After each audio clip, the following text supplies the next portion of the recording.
माननीय वित्त मंत्री श्रीमती निर्मला सीतारमन जी,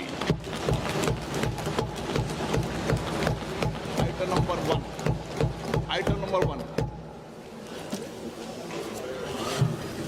Sir, with your permission, I rise to lay on the table a copy each of the following papers, Hindi and English versions, under Article 281 of the Constitution, Report for 2026 to 2031, Volume 1, Main Report of the 16th Finance Commission. 2. Report for 2026-2031, Volume 2, Annexures of the 16th Finance Commission. Number 3. Explanatory memorandum as to the action taken on the recommendations contained in the above report. Item number 2, माननीय वित्त मंत्री निर्मला सीतारमन जी।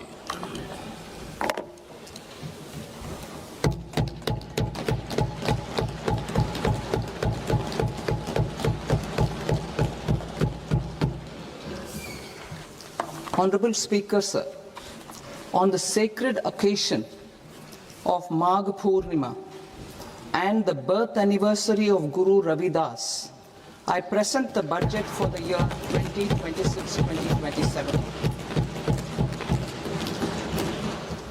Since we assumed office 12 years ago, India's economic trajectory has been marked by stability, fiscal discipline, sustained growth, and moderate inflation. This is the result of conscious choices we have made, even in times heightened uncertainty and disruption. Our government, led by Honorable Prime Minister Modi, has decisively and consistently chosen action over ambivalence, reform over rhetoric, and people over populism. We have pursued far-reaching structural reforms, fiscal prudence and monetary stability, whilst maintaining a strong thrust on public investment. Keeping Atmanirbharta as a lodestar, we have built domestic manufacturing capacity, energy security, and reduced critical import dependencies. Simultaneously, we have ensured that citizens benefit from every action of the government, undertaking reforms to support employment generation, agricultural productivity, household purchasing power, and universal services to people. These measures have delivered a high growth rate of around 7% and helped us make substantial strides in poverty reduction and improvement in the lives of our people. Today, we face an external environment in which trade and multilateralism are imperiled and access to resources and supply chains are disrupted. New technologies are transforming production systems while sharply increasing demands on water, energy, and critical minerals.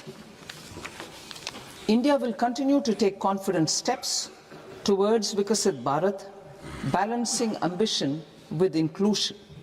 As a growing economy with expanding trade and capital needs, India must also remain deeply integrated with global markets, exporting more and attracting stable long-term investment. As I begin Part A, I want to express my gratitude to the people for standing firmly with us as we forge our way together towards becoming one of the largest economies of the world.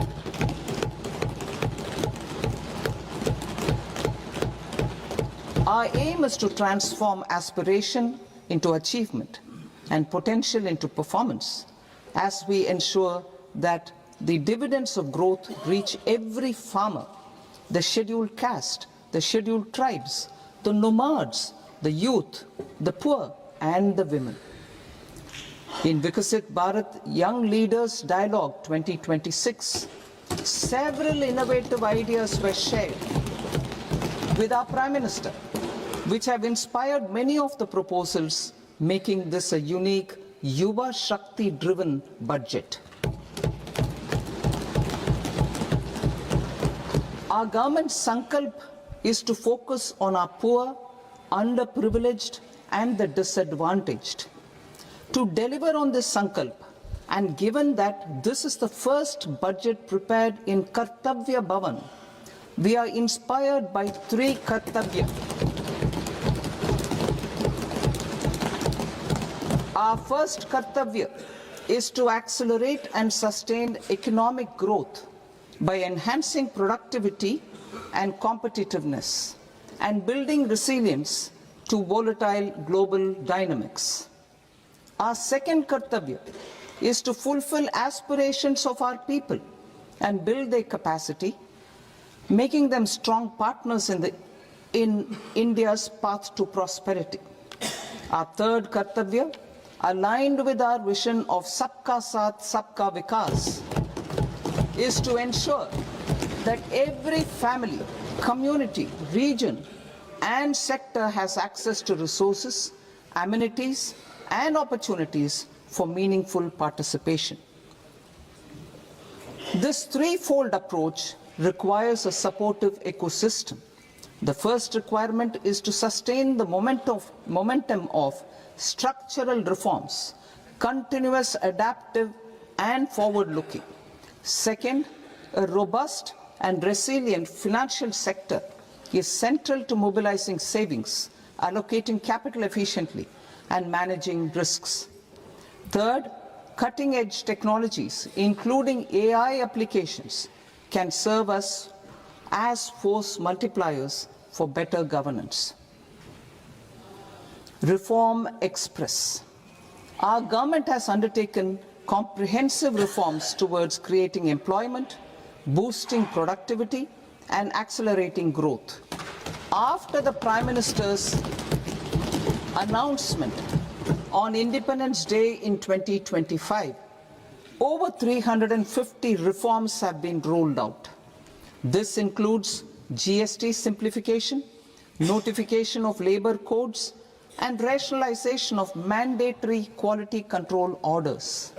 High-level committees have been formed, and in parallel, the central government is working with the state governments on deregulation and reducing compliance requirements. The Reform Express is well on its way and will maintain its momentum to help us fulfill our Kartavya. I now move to specific proposals. Under our first Kartavya, to accelerate and sustain economic growth, I propose interventions in 6 areas. 1. Scaling up manufacturing in 7 strategic and frontier sectors. 2. Rejuvenating legacy industrial sectors. 3. Creating champion MSMEs. 4. Delivering a powerful push for infrastructure. 5. Ensuring long-term security and stability. And 6. Developing city economic regions. Scaling up of manufacturing in 7 strategic and frontier sectors. Biopharma Shakti, meaning biopharma strategy for health advancement through knowledge, technology and innovation. India's disease burden is observed to be shifting towards non-communicable diseases like diabetes, cancer and autoimmune disorders. Biologic medicines are key to longevity and quality of life at affordable costs. To develop India as a global biopharma manufacturing hub,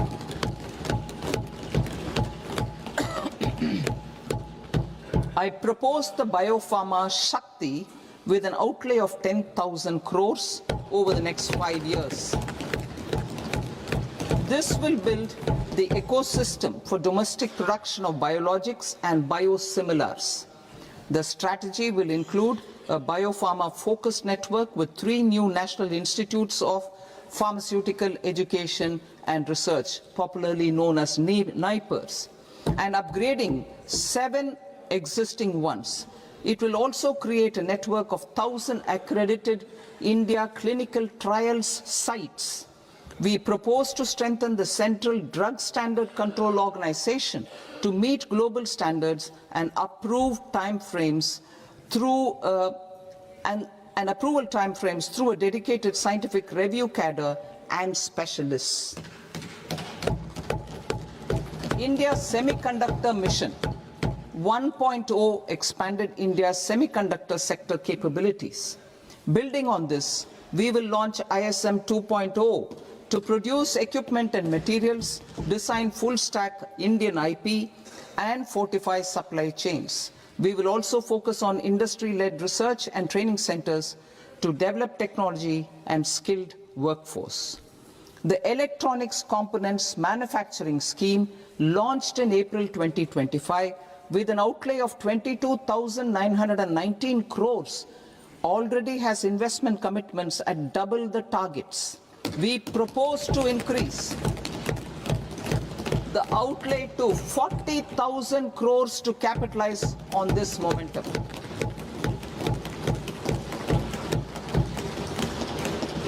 A scheme for rare earth permanent magnets was launched in 2025 November. We now propose to support the mineral-rich states of Odisha, Kerala, Andhra Pradesh and Tamil Nadu to establish dedicated rare earth corridors to promote mining, processing, research and manufacturing. To enhance domestic chemical production and reduce import dependency, we will launch a scheme to support states in establishing 3 dedicated chemical parks through challenge route on a cluster-based plug-and-play model. Strong capital goods.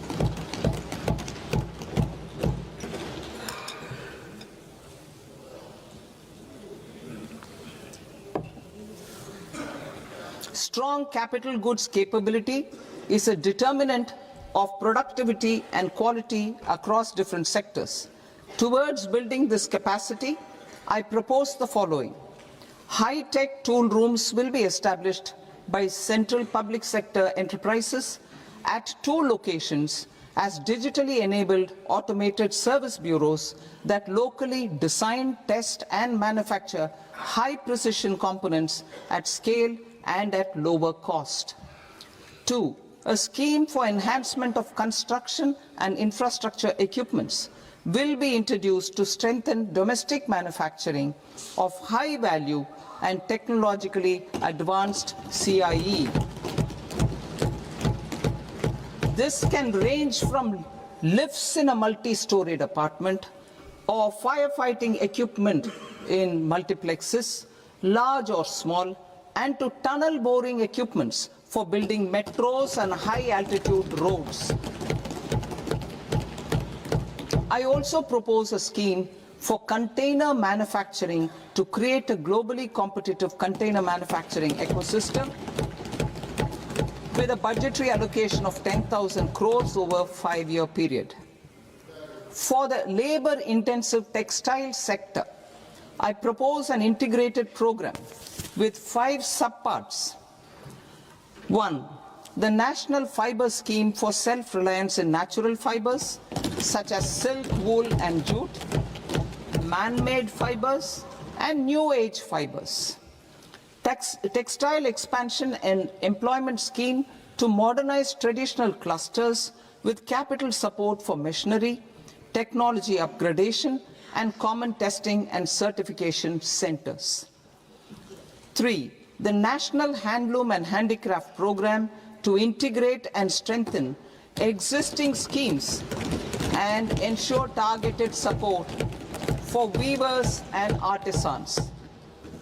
Tex Eco Initiative to promote globally competitive and sustainable textiles and apparels. Samarth 2.0 to modernize the upgrade the textile skilling ecosystem through collaboration with industry and academic institutions. Further, I propose to set up a mega textile parks in challenge mode. They can also focus on bringing value addition to technical textiles. I propose to launch the Mahatma Gandhi Gram Swaraj initiative to strengthen khadi, handloom and handicrafts. This will help in global market linkage and branding. It will streamline and support training, skilling, quality of process and production. This will benefit our weavers, village industries, one district, one product ODOP initiative and also our rural youth. India has the potential to emerge as a global hub for high quality, affordable sports goods. I propose a dedicated initiative for sports goods that will promote manufacturing, research and innovation in equipment design as well as material sciences. Rejuvenation of legacy industrial clusters. I propose to introduce a scheme to revive 200 legacy industrial clusters to improve their cost competitiveness and efficiency through infrastructure and technology upgradation.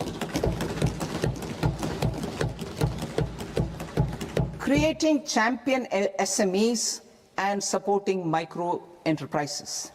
Recognizing MSMEs as a vital engine of growth, I propose a three-pronged approach to help them grow as champions. Equity support. I propose to introduce a dedicated 10,000 crores SME growth fund to create future champions, incentivizing enterprises based on select criteria. I also propose to top up the Self-Reliant India Fund set up in 2021 with 2,000 crores to continue support to micro enterprises and maintain their access to risk capital. Liquidity support. With TREDS, more than 7 lakh crore has been made available to MSMEs. To leverage its full potential, I propose 4 measures. 1. Mandate TREDS as the transaction settlement platform for all purchases from MSMEs by CPSEs, serving as a benchmark for other corporates. 2. Introduce a credit guarantee support mechanism through CGTMSE for invoice discounting on TREDS platform. 3. Link GEM with TREDS for sharing information with financiers about government purchases from MSMEs, encouraging cheaper and quicker financing. 4. Introduce TREDS receivables as asset-backed securities, helping develop a secondary market, enhancing liquidity and settlement of transactions. Professional support. Government will facilitate professional institutions such as the ICAI, ICSI, ICMAI to design short-term modular courses and practical tools to develop a cadre of corporate mitras, especially in Tier 2 and Tier 3 towns. These accredited para-professionals will help MSMEs meet compliance requirements at affordable costs. Infrastructure. During this past decade, our government has undertaken several initiatives for large-scale enhancement of public infrastructure, including through new financing instruments such as Infrastructure Investment Trust (InvITs) and Real Estate Investment Trust (REITs), and institutions like NIIF and NABFID. We shall continue to focus on developing infrastructure in cities with over 5 lakh population, that is Tier 2, Tier 3 cities, which have expanded to become growth centers. Public capital expenditure has increased manifold from 2 lakh crore in 2014-15 to an allocation of 11.2 lakh crore in BE 25-26. In this coming year, that is financial year 2026-27, I propose to increase it to 12.2 lakh crores to continue the momentum. To strengthen the confidence of private developers regarding risks during infrastructure development and construction phase, I propose to set up an infrastructure risk guarantee fund to provide prudentially calibrated partial credit guarantee to lenders. Over the years, RITES have emerged as a successful instrument for asset monetization. I propose to accelerate recycling of significant real estate assets of the CPSEs through the setting up of dedicated RITES. To promote environmentally sustainable movement of cargo, I propose to 1. Establish new dedicated freight corridors connecting Dankuni in the east to Surat in the west. Operationalize 20 new national waterways over the next 5 years, starting with National Waterways 5 in Orissa to connect mineral-rich areas of Talcher and Angul and industrial centers like Kalinga Nagar to the ports of Paradeep and Dhamra. Training institutes will be set up as regional centers of excellence for development of required manpower for these waterways. This will benefit youth in the entire stretch of the waterways to train and acquire skills. Further, a ship repair ecosystem catering to inland waterways will also be set up at Varanasi and Patna. And C, launch a coastal cargo promotion scheme for incentivizing a modal shift from rail to road to increase the share of inland waterways and coastal shipping from 6% to 12% by 2047. To enhance last mile and remote connectivity and promote tourism, I propose to give incentives to indigenize manufacturing of seaplanes. A seaplane VGF scheme will be also introduced to provide support for operations. Carbon capture, utilization and storage. Aligning with the roadmap launched in December 2025, the carbon capture, utilization and storage technologies at scale will achieve higher readiness and in end-use application across 5 industrial sectors, including power, steel, cement, refineries, and chemicals. An outlay of 20,000 crore is proposed over the next 5 years for this purpose. City economic regions. Cities are India's engines of growth, innovation, and opportunities. We shall now focus on Tier 2, Tier 3 cities, and even temple towns, which need modern infrastructure and basic amenities. This budget aims to further amplify the potential of cities to deliver the economic power of agglomerations by mapping city economic regions based on their specific growth drivers. An allocation of 5,000 crore per CER over 5 years is proposed for implementing their plans through a challenge mode with a reform-cum-result-based financing mechanism. In order to promote environmentally sustainable passenger systems, we will develop 7 high-speed rail corridors between cities as growth connectors, namely Mumbai to Pune, Pune to Hyderabad, Hyderabad to Bengaluru, Hyderabad to Chennai, Chennai to Bengaluru, Delhi to Varanasi, Varanasi to Siliguri.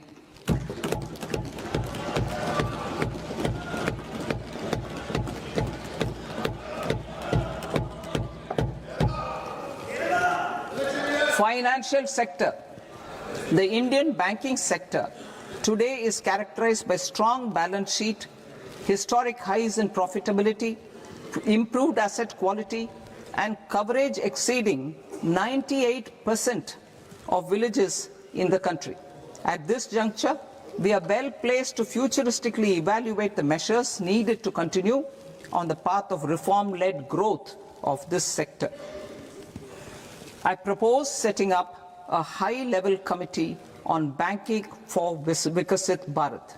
High-level committee on banking for Vikasit Bharat to comprehensively review the sector and align it with India's next phase of growth, while safeguarding financial stability, inclusion, and consumer protection.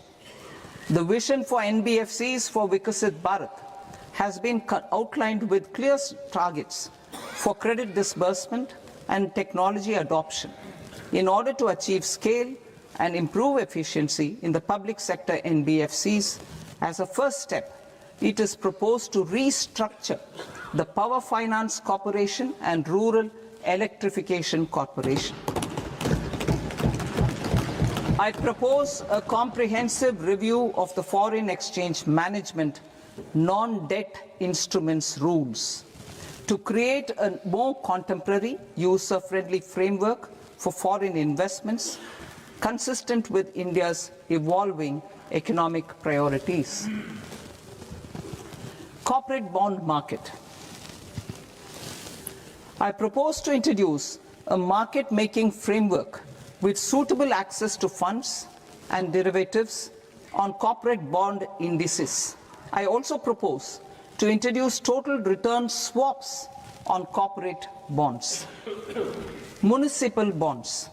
To encourage the issuance of municipal bonds of higher value by larger cities, I propose an incentive of 100 crore rupees for a single bond issuance.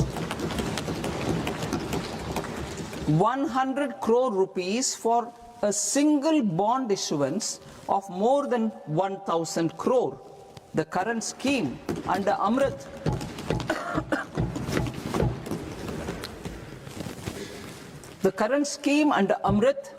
which incentivizes issuances up to 200 crores only, will also continue to support smaller and medium towns. That will also continue to support the smaller and medium towns. Ease of doing business. Individual persons resident outside India, PROI, will be permitted to invest in equity instruments of listed Indian companies through the Portfolio Investment Scheme. It is also proposed to increase the investment limit for an individual PROI under the scheme from 5% to 10%, with an overall investment limit for all individual PROIs to 24% from the current 10%. Emerging technologies including AI. 21st century is technology driven. Adoption of technology is for the benefit of all people. Farmers in the field, women in STEM, youth keen to upskill, and Divyangjan to access newer opportunities. The government has taken several steps to support new technologies through AI Mission, National Quantum Mission, Anusandhan National Research Fund, and Research and Development and Innovation Fund. Our second kartavya is to fulfill aspirations and build capacities.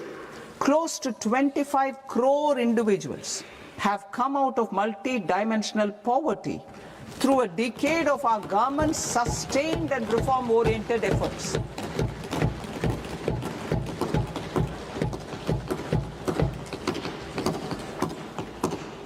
Our government has therefore decided to place a renewed emphasis on the service sector to provide a pathway to fulfilling aspirations of a youthful India with the following measures. I propose to set up a high-powered Education to Employment and Enterprises Standing Committee to recommend measures that focus on services sector as a core driver of Vikasit Bharat. This will make us a global leader in services with a 10% global share by 2047.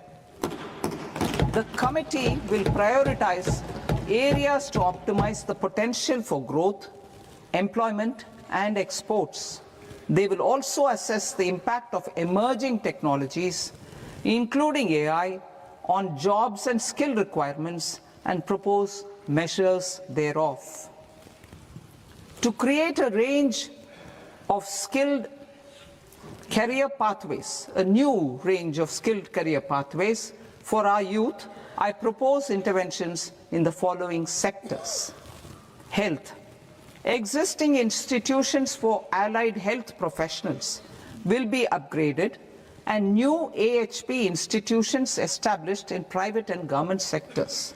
This will cover 10 selected disciplines, including optometry, radiology, anesthesia, OT technology, applied psychology and behavioral health, and add 1 lakh AHPs over the next 5 years.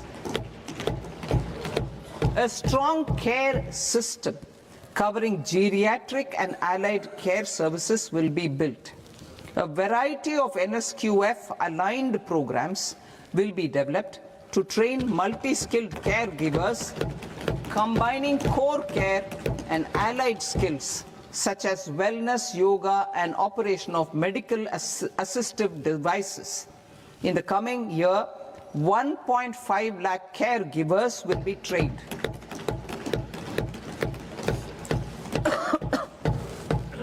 Hubs for medical value tourism.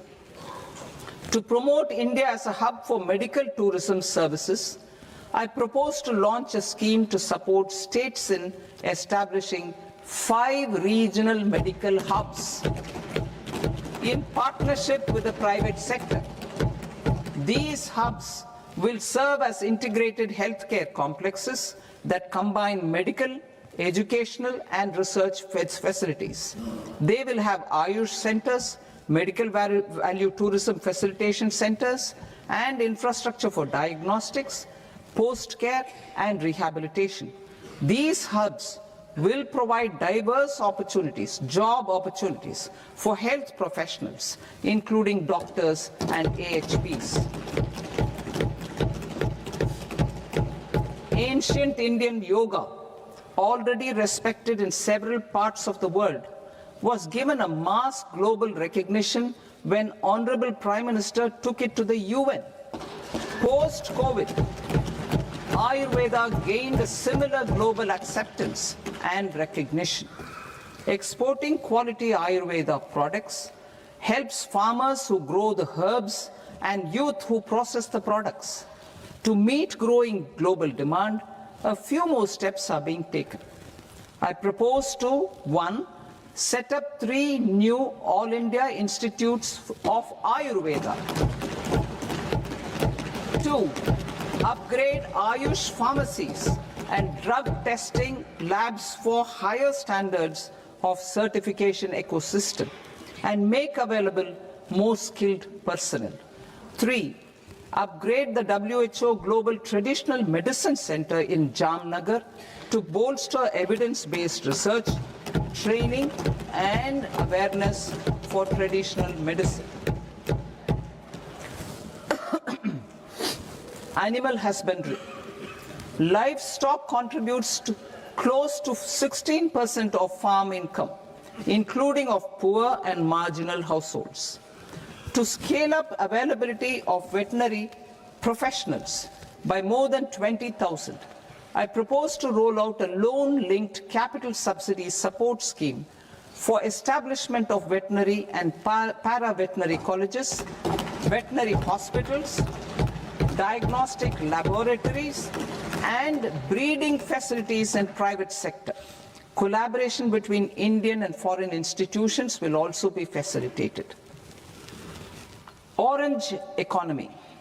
India's animation, visual effects, gaming and comics sector, ABGC sector, is a growing industry projected to require 2 million professionals by 2030. I propose to support the Indian Institute of Creative Technologies, Mumbai, in setting up ABGC content creator labs in 15,000 secondary schools all over the country and 500 colleges. The Indian design industry is expanding rapidly, and yet there is a shortage of Indian designers. I propose to establish, through Challenge Route, a new National Institute of Design to boost design education and development in the eastern region of India. Education.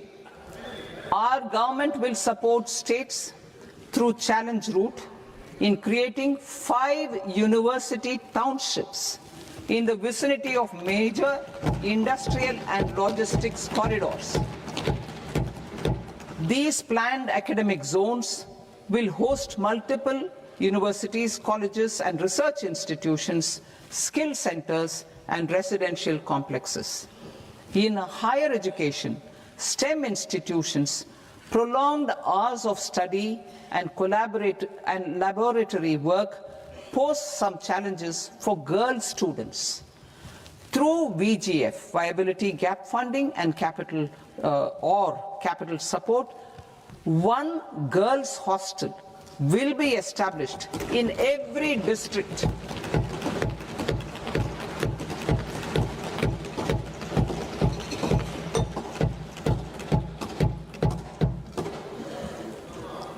To promote astrophysics and astronomy via immersive experiences, 4 telescope infrastructure facilities will be set up or upgraded.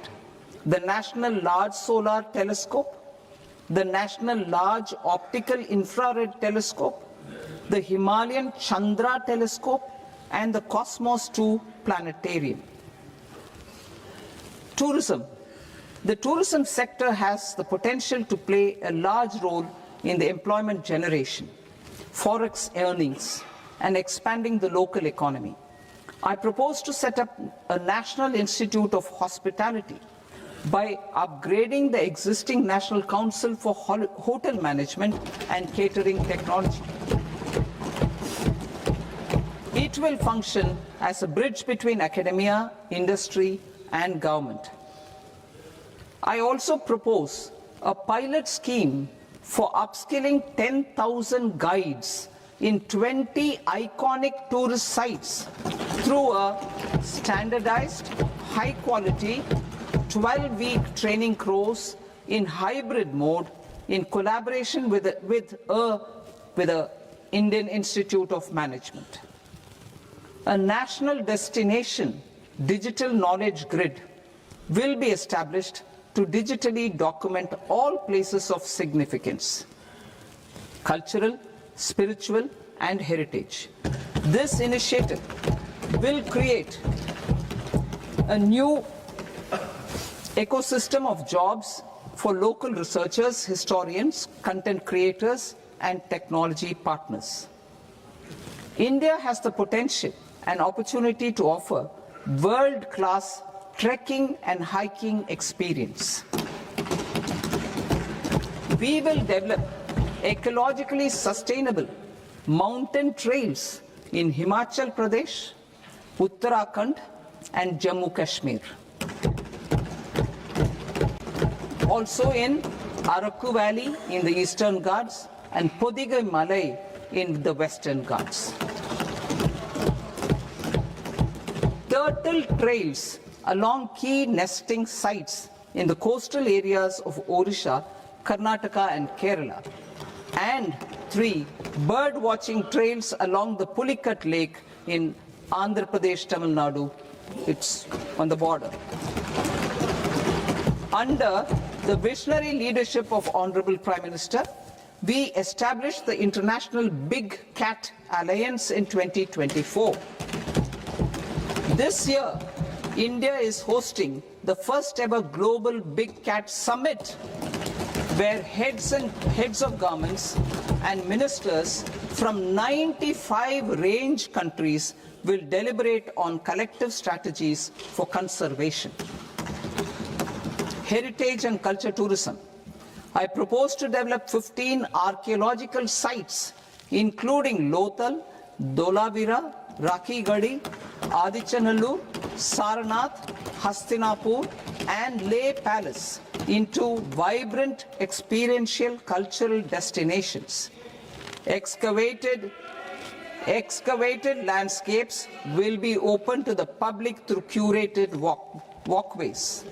Immersive storytelling skills and technologies will be introduced to help conservation labs, interpretation centers, and guides. The sports sector provides multiple means of employment, skilling, and job opportunities. Taking forward the systematic nurturing of sports talent, which is set in motion through the Khelo India program earlier, I propose to launch a Khelo India mission to transform the sports sector over the next decade. The mission will facilitate an integrated talent development pathway supported by training centers, which are foundational, intermediate, and elite levels. B, systematic development of coaches and support staff. C, integration of sports science and technology. D, competitions and leagues to promote sports culture and provide platforms. And E, development of sports infrastructure for training and competition. Our third Kartavya aligns with our vision of Sabka Saath, Sabka Vikas towards Vikasit Bharat. This requires targeted efforts for 1, increasing farmer incomes through productivity enhancement and entrepreneurship, with special attention to small and marginal farmers. B, empowering Divyangjan through access to livelihood opportunities, training, and high-quality assistive devices. C, empowering the vulnerable to access mental health and trauma care. D, focus on the Purvodaya states and the Northeast region to accelerate development and employment opportunities. Fisheries. We will undertake initiatives for integrated development of 500 reservoirs and Amrit Sarovars.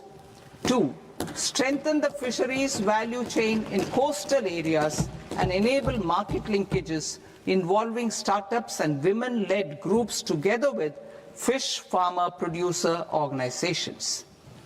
Animal husbandry. To provide quality employment opportunities in rural and peri-urban areas, we will support the animal husbandry sector in entrepreneurship development through A, credit-linked subsidy program, B, scaling up and modernization of livestock enterprises, C, enhanced creation of livestock, dairy, and poultry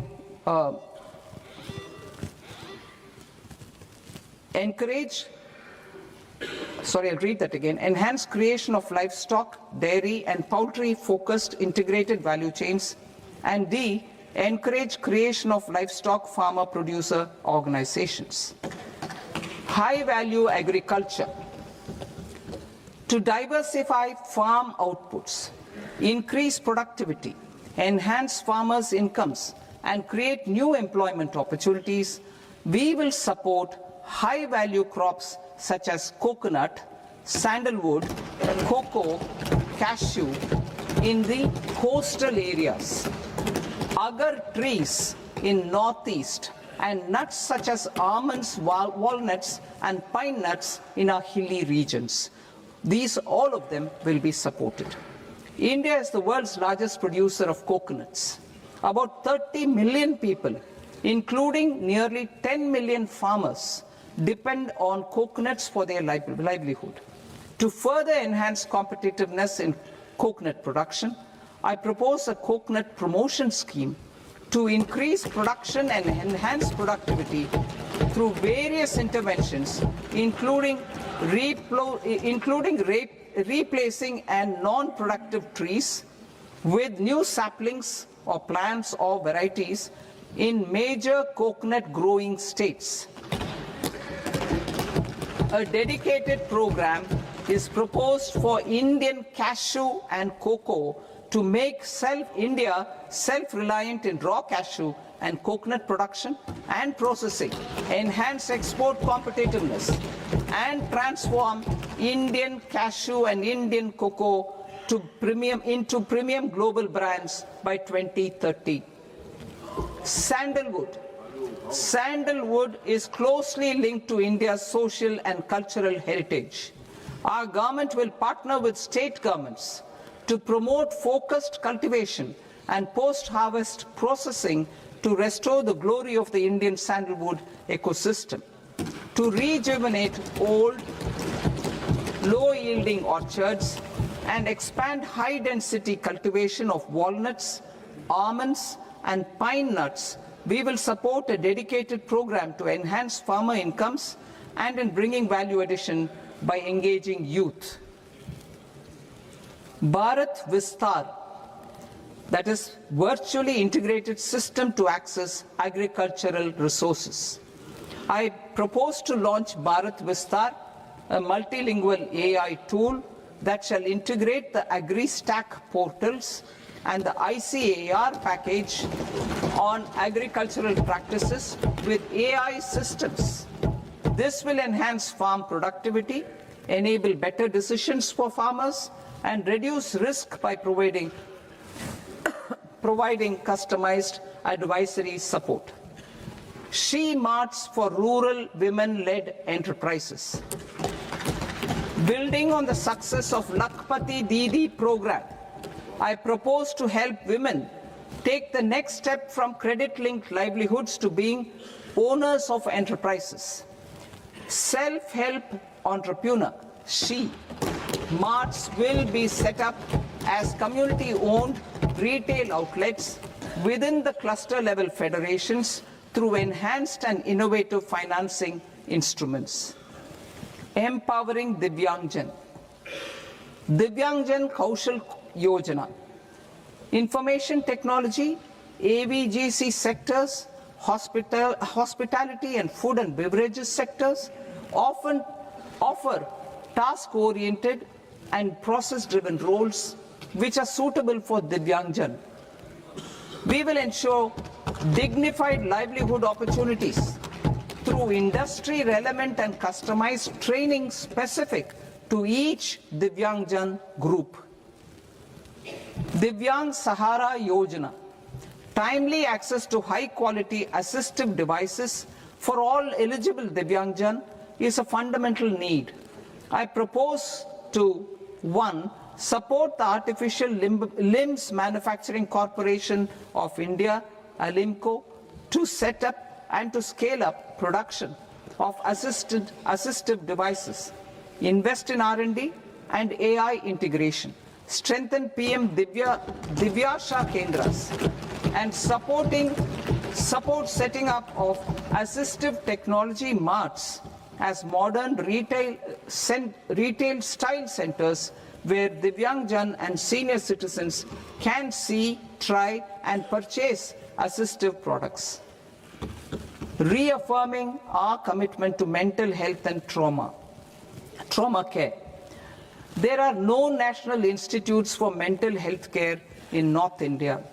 We will therefore set up a NIMHANS 2 and also upgrade national mental health institutes in Ranchi and in Tezpur as regional apex institutions. Emergencies expose families, particularly the poor and vulnerable, to unexpected expenditure. We will strengthen and increase these capacities by 50% in district hospitals by establishing emergency and trauma care centers. Focus on Purvodaya states and northeastern regions. Purvodaya, I propose the development of an integrated East Coast industrial corridor with a well-connected node at Durgapur, creation of 5 tourism destinations in 5 Purvodaya states, and the provision of 4,000 e-buses. Buddhist sites in northeastern region. The northeastern region is a civilizational confluence of Theravada and Mahayana or Vajrayana traditions. I propose to launch a scheme for development of Buddhist circuits in Arunachal Pradesh, Sikkim, Assam, Manipur, Mizoram, and Tripura.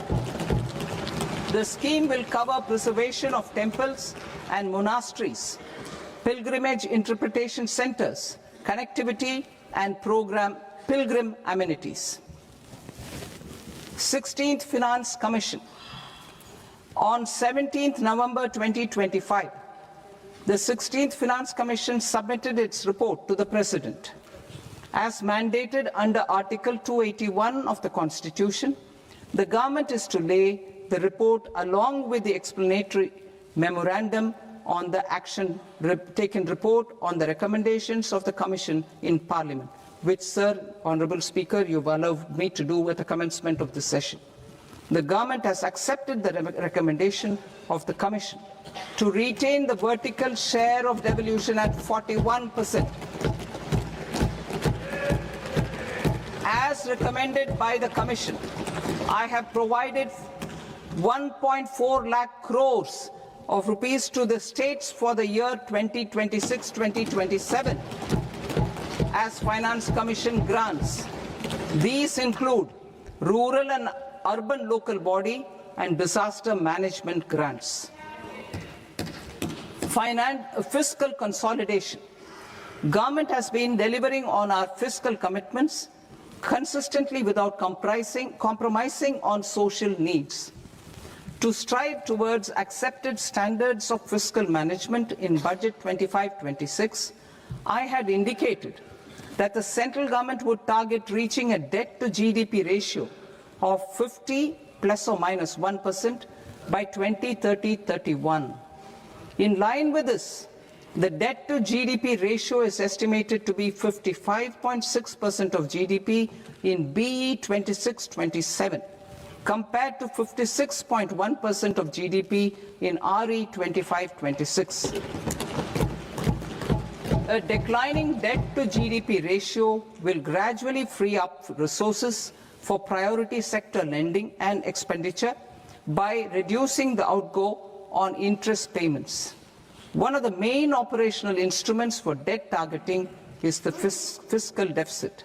I am happy to inform this august House that I fulfilled my commitment made in 2021-2022 to reduce fiscal deficit below 4.5% of GDP by 25-26.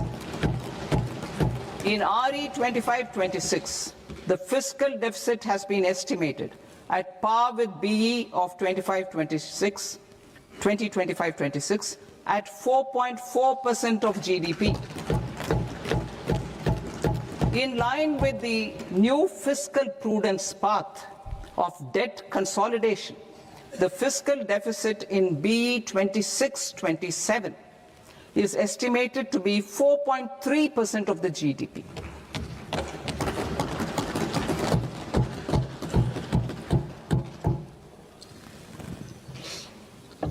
The revised estimates of the non-debt receipts are 34 lakh crore rupees, of which the centre's net tax receipts are 26.7 lakh crore. The revised estimate of the total expenditure is 49.6 lakh crore rupees, of which the capital expenditure is about 11 lakh crores. Budget estimates 2026 to 2027. Coming to 26-27, the non-debt receipts and the total expenditure are estimated as 36.5 lakh crore and 53.5 lakh crore respectively.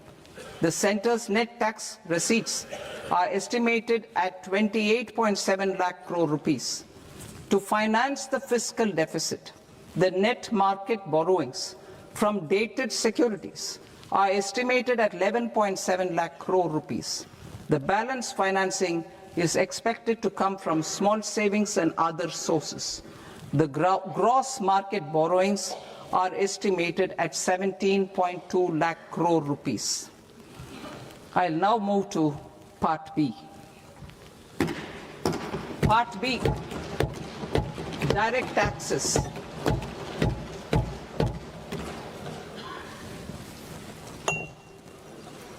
Honorable Speaker, sir, I now present my proposals on direct taxes. New Income Tax Act. In July 2024, I announced a comprehensive review of the Income Tax Act 1961. This was completed in a record time, and the Income Tax Act 2025 will come into effect from 1st April 2026.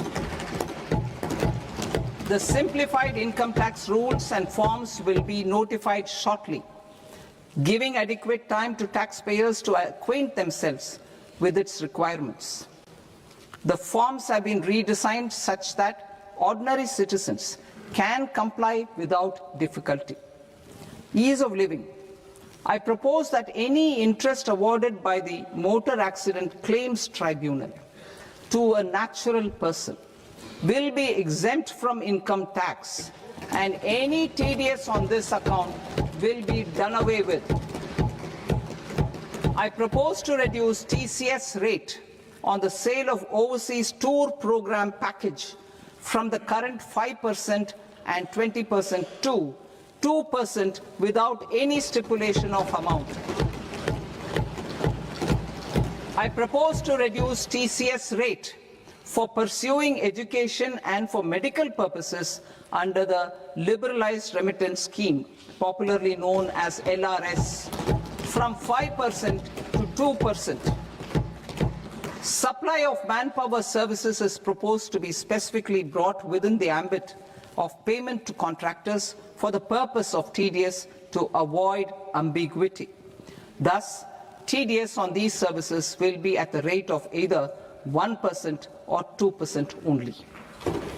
I propose a scheme for small taxpayers, wherein a rule-based automated process will enable obtaining a lower or nil deduction certificate instead of filing an application with the assessing officer.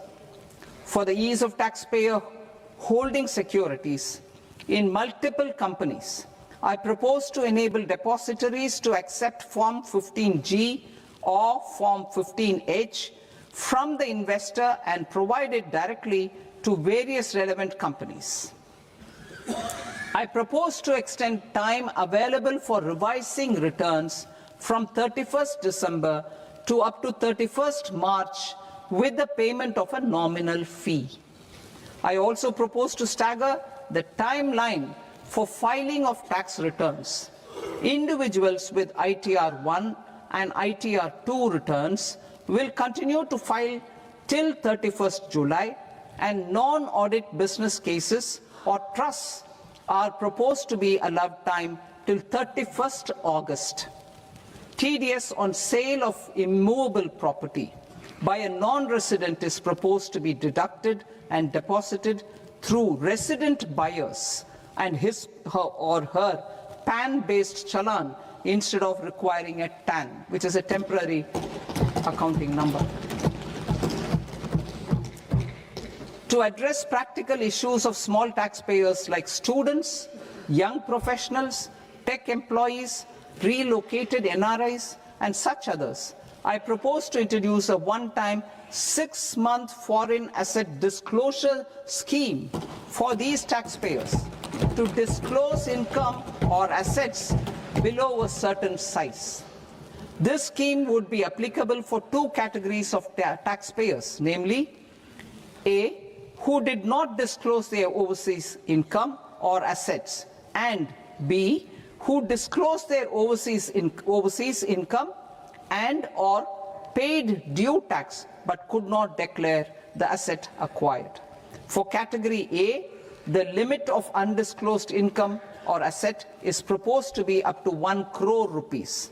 they need to pay 30% of fair market value of asset or 30% of undisclosed income as tax and 30% as additional income tax in lieu of penalty and would thereby get immunity from prosecution. For category B, asset value is proposed to be up to 5 crore rupees. Here, immunity from both penalty and prosecution will be available with a payment of fee of 1 lakh rupees. Rationalizing penalty and prosecution. Multiplicity of proceedings are hindrance to the ease of doing business. I propose to integrate assessment and penalty proceedings by way of a common order for both. There will be no interest liability on the taxpayer on the penalty amount for the period of appeal before the first appellate authority, irrespective of the outcome of appeal process. Further, quantum of prepayment is being reduced from 20% to 10% and will continue to be calculated only on core tax demand. As an additional measure for reducing litigation, I propose to allow taxpayers to update their returns even after reassessment proceedings have been initiated, and an additional 10% tax rate over and above the rate applicable for the relevant year. The assessing officer will then use only this updated return in his proceedings. There is already a framework for immunity from penalty and prosecution in the cases of underreporting. I propose to apply this framework for immunity to misreporting too. However, in such a case, the taxpayer will need to pay 100% of the tax amount as an additional income tax over and above the tax and interest due.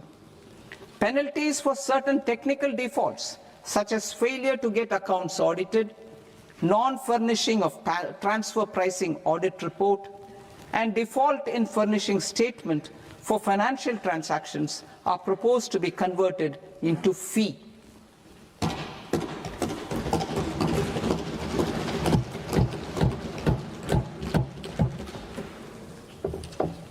I propose to rationalize prosecution framework under Income Tax Act while maintaining a careful balance for deterrence in some serious offence. Non-production of books of account and documents and requirement of TDS payment where payment is made in kind are being decriminalized. Further, minor offences will attract fine only.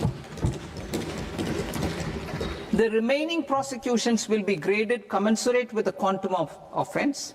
They will entail only simple imprisonment with maximum imprisonment reduced to 2 years and power to courts to convert even those into fines.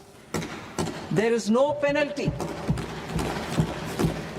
There is no penalty presently for non-disclosure of non-immovable foreign assets with aggregate value less than 20 lakh rupees. I propose to also provide them with immunity from prosecution with retrospective effect from 1/10/2024.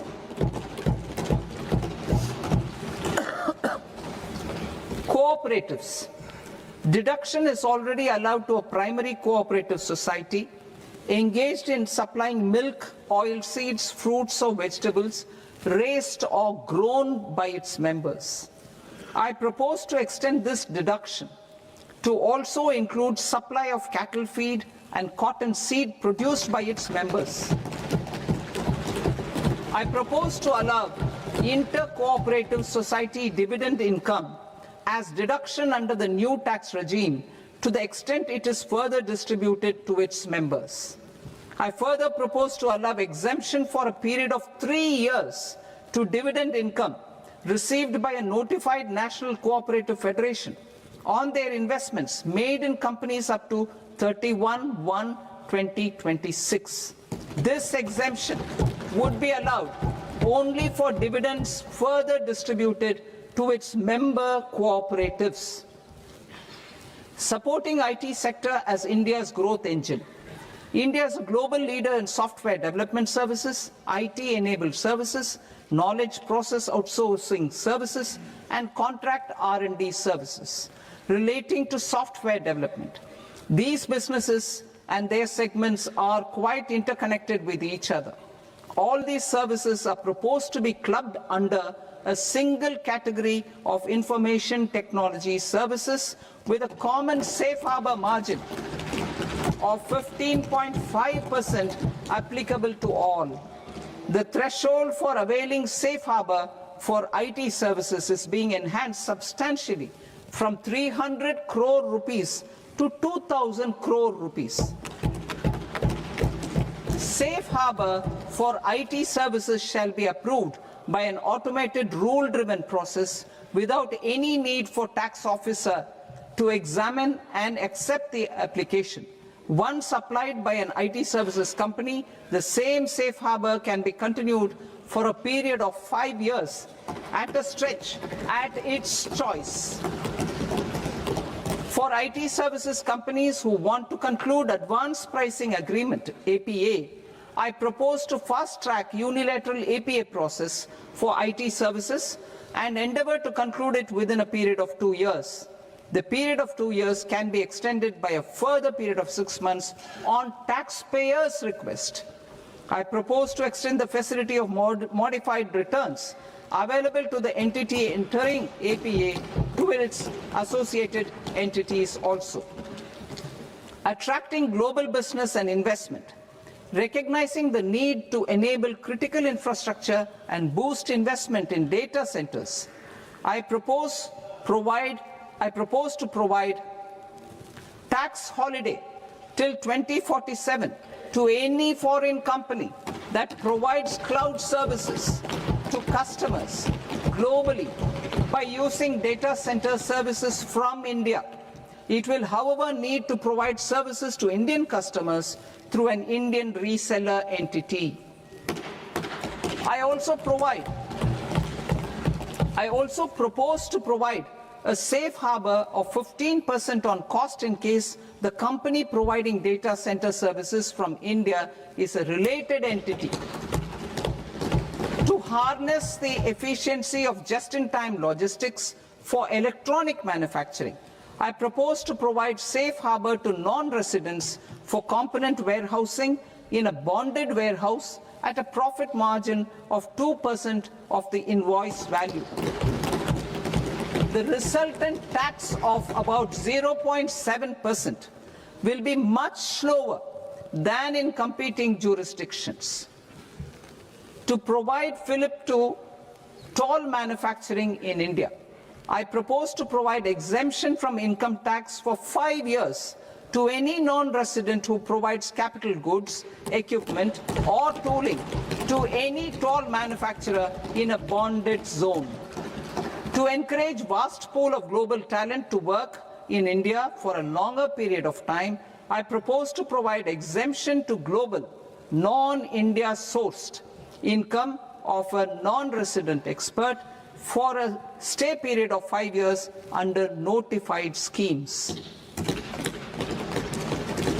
I propose to provide exemption from minimum alternate tax, the MAT, to all non-residents who pay tax on presumptive basis. Tax administration. I propose to constitute a joint committee of Ministry of Corporate Affairs and Central Board of Direct Taxes for incorporating the requirements of income computation and disclosure standards, the ICDS, in the Indian Accounting Standards, Ind AS itself. Separate accounting requirement based on ICDS will be done away with from the tax year 27-28. To support Prime Minister Modi's vision of homegrown accounting and advisory firms to become global leaders, I propose to rationalize the definition of accountant for the purposes of safe harbor rules. Other tax proposals. Change in taxation of buyback was brought in to address the improper use of buyback route by promoters. In the interest of minority shareholders, I propose to tax buyback for all types of shareholders as capital gains. However, to disincentivize misuse of tax arbitrage, promoters will pay an additional buyback tax. This will make effective tax 22% for corporate promoters. For non-corporate promoters, the effective tax will be 30%. TCS rate for sellers of specific goods, namely alcoholic liquor, scrap and minerals, will be rationalized to 2%, and that on tendu leaves will be reduced from 5% to 2%. I propose to raise the STT on futures to 0.05% from the present 0.02%.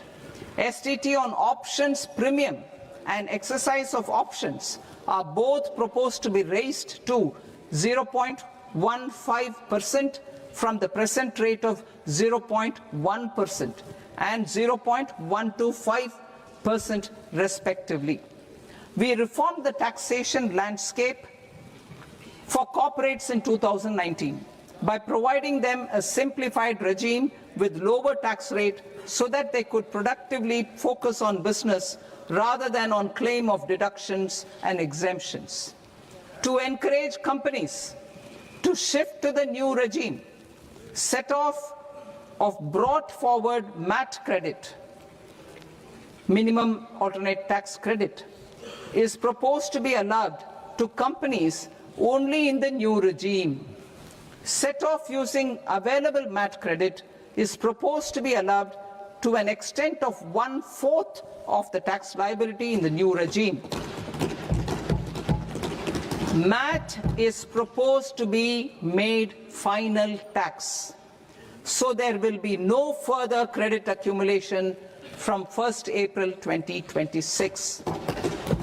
In line with this change, the rate of final tax is being reduced to 14% from the current MAT rate of 15%.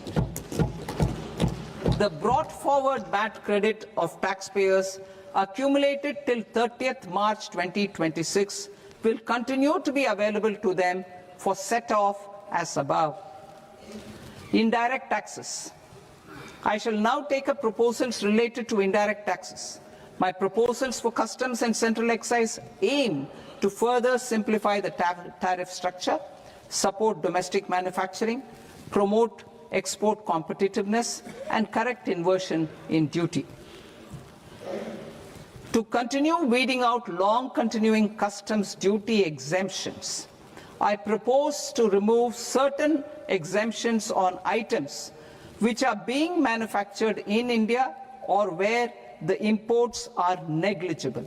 Similarly, to further simplify the process of ascertaining the rate of duty applicable on a particular item, I propose to incorporate certain effective rates in various customs notifications to the tariff schedule itself. I shall now take up sector-specific proposals. Promotion of exports of marine, leather, and textile products.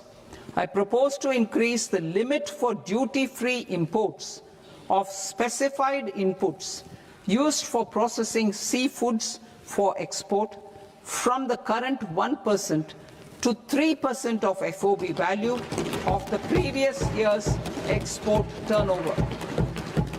I also propose to allow duty-free imports of specified inputs, which is currently available for exports of leather or synthetic footwear, to exports of shoe uppers as well. I propose to extend the time period for export of final product from the existing 6 months to 1 year for exporters of leather or textile garments, leather or synthetic footwear, and other leather products. Energy transition and security. I propose to extend the basic customs duty exemption given to capital goods used for manufacturing lithium-ion cells for batteries to those used for manufacturing lithium-ion cells for battery energy storage systems also. I propose to exempt basic customs duty on import of sodium antimonate for use in manufacture of solar glass. Nuclear power. I propose to extend the existing basic customs duty exemption on imports of goods required for nuclear power projects till the year 2035 and expand it for all nuclear plants irrespective of their capacity. Critical minerals. It is proposed to provide basic customs duty exemption to the import of capital goods required for the processing of critical minerals in India. Biogas blended CNG. I propose to exclude the entire value of biogas while calculating the central excise duty payable on biogas blended CNG. Civil and defense aviation. I propose to exempt basic customs duty on components and parts required for the manufacture of civilian training and other aircrafts. It is proposed to exempt basic customs duty on raw materials imported for the manufacture of parts of aircraft to be used in maintenance, repair, or overall requirements by units in the defense sector. Electronics. To deepen value addition in the consumer electronics sector, I propose to exempt basic customs duty on specified parts used in the manufacture of microwave ovens. Special economic zone. To address the concerns arising about utilization of capacity by manufacturing units in the special economic zones due to global trade disruptions, I propose as a special one-time measure to facilitate sales by eligible manufacturing units in SEZs to the domestic tariff area at concessional rates of duty.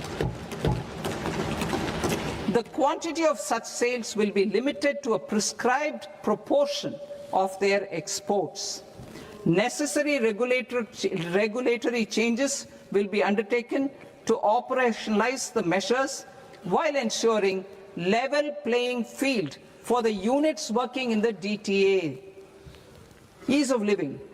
To rationalize the customs duty structure for goods imported for personal use, I propose to reduce the tariff rate on all dutiable goods imported for personal use from 20% to 10%.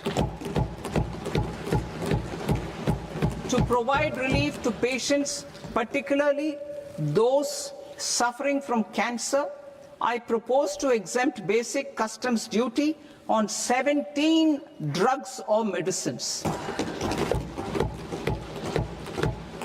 I propose also to add 7 more rare diseases for the purposes of exempting import duties on personal imports of drugs, medicines, and food for special medical purposes used in their treatment. Customs process. India's role and share in the global trade is poised for a major leap in line with our ambition and journey towards Vikasit Bharat. In this regard, I propose many measures for custom processes to have minimal intervention for smoother and faster movement of goods and greater certainty to the trade. Trust-based systems. I propose to enhance duty deferral period for Tier 2 and Tier 3 authorized economic operators, known as AEOs, from 15 days to 30 days. I propose to provide eligible manufacturer importers the same duty deferral facility. This should encourage them to get themselves accredited as a full-fledged Tier 3 AEO in due course.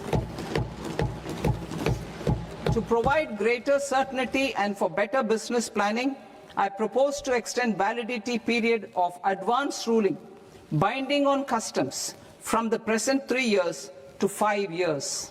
In the spirit of the whole of government approach,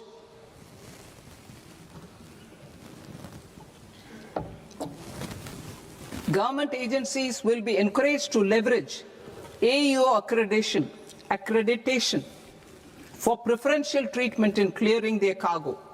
Regular importers with trusted long-standing supply chains will be recognized in the risk system so that the need for verification of their cargo every time can be minimized. Export cargo using electronic sealing. Export cargo using electronic sealing will be provided through clearance from the factory premises to the ship. For import of goods not needing any compliance, filing of bill of entry by a trusted importer and arrival of goods will automatically notify customs for completing their clearance formalities. This will enable goods to be released immediately on arrival. The customs warehouse framework will be transformed into a warehouse operator-centric system with a self-declarations, electronic tracking, and risk-based audit. These reforms will move away from the current system of officer-dependent approvals and reduce transaction delays and compliance costs.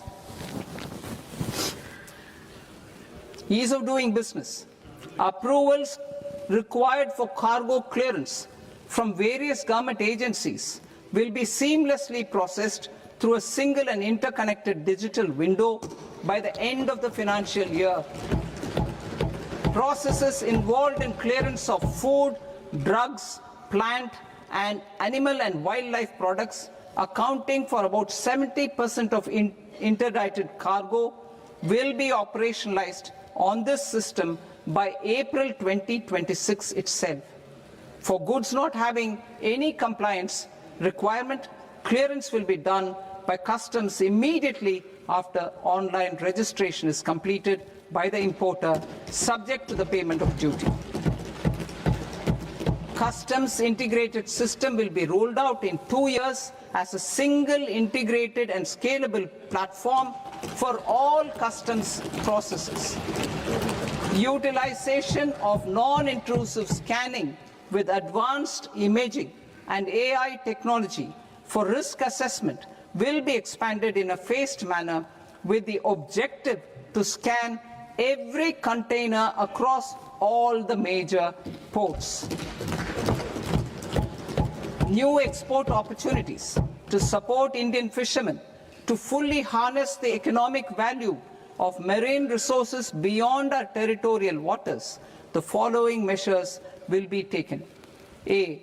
Fish catch by an Indian fishing vessel in exclusive economic zone or on the high seas will be made free of duty. Landing of such fish on foreign port will be treated as export of goods. Safeguards will be put in place to prevent misuse during fish catch, transit, or transshipment.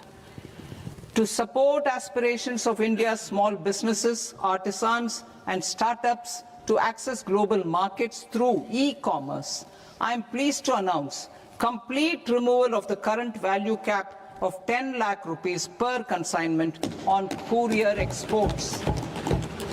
In addition, handling of rejected and returned consignments will be improved with effective use of technology for identifying such consignments. I propose to revise provisions governing baggage clearance during international travel to address genuine concerns of passengers. The revised rules will enhance duty-free allowances in line with the present-day travel realities and provide clarity in temporary carriage of goods brought in or taken out. There are honest taxpayers who are willing to settle disputes by paying all their dues, but they get deterred due to negative connotation associated with penalty. They will now be able to close cases by paying an additional amount in lieu of penalty. Honorable Speaker, sir, with this, I commend the budget to this august House. Jai Hind.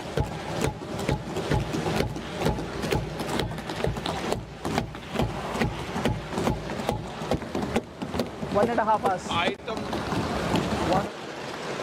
Item number 3 माननीय वित्त मंत्री जी।